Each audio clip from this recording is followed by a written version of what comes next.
Halo teman-teman, kali ini kami akan membahas sebuah materi tentang penyatuan Jerman Barat dan Jerman Timur.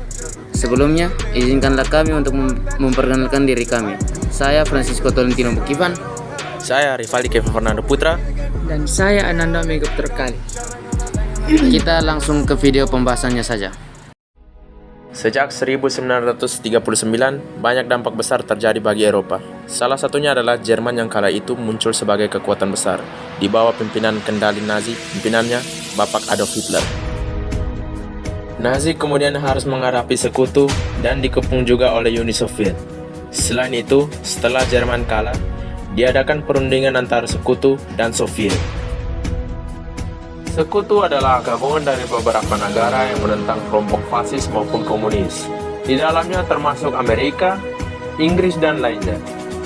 Perundingan dengan Soviet tidak berakhir mulus karena Soviet menolak usulan rekonstruksi Jerman pasca perang.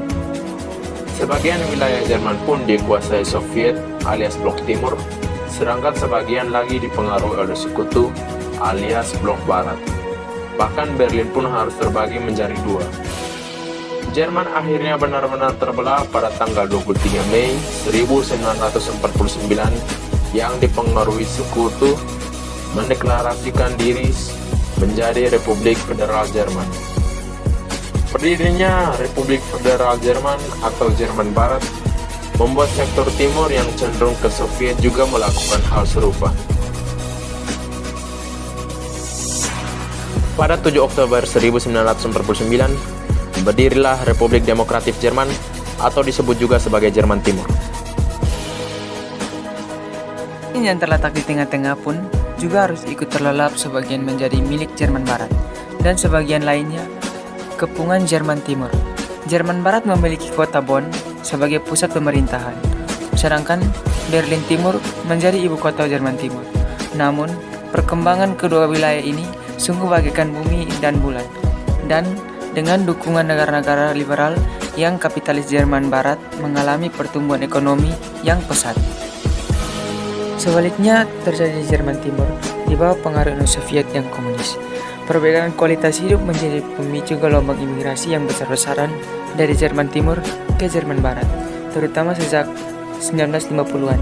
Meskipun tidak sedikit imigran yang bisa dihentikan, namun ratusan ribu orang lainnya berhasil melintasi perbatasan Jerman Timur. Kebanyakan warga Jerman Timur yang melarikan diri adalah para profesional muda dan orang-orang yang terlatih. Ini mengakibatkan Jerman Timur dengan cepat kehilangan banyak tenaga ahli sekaligus tenaga kerja antara 1949 hingga 1961. Diperkirakan hampir 2,7 juta manusia meninggalkan Jerman Timur. Pemerintah tentunya sangat marah dengan situasi ini.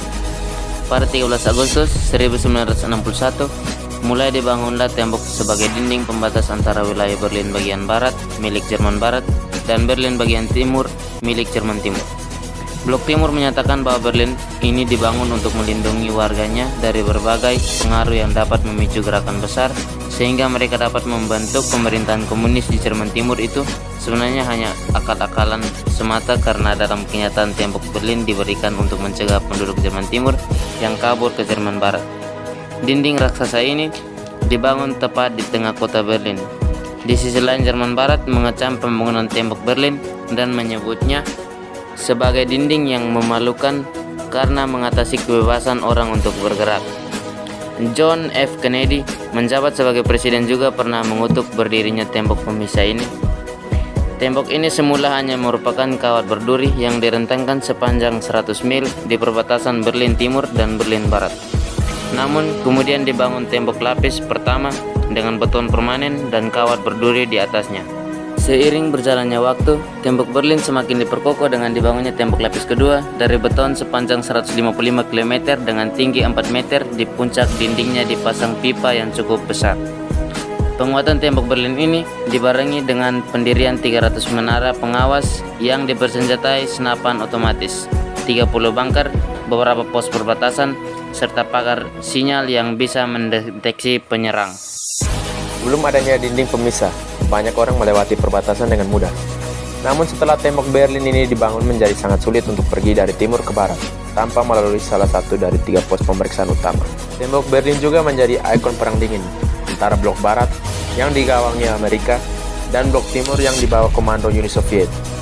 Setelah berdiri selama bertahun-tahun, akhirnya tembok ini diruntuhkan yang menjadi awal bersatunya kembali Jerman pada 3 Oktober 1990.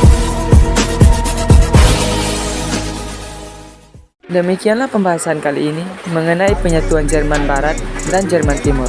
Mohon maaf bila suara kami tidak jelas. Kalau mau jelas, boleh sleep call saja. Ayo Tinting makan kepiting. Thank you for everything.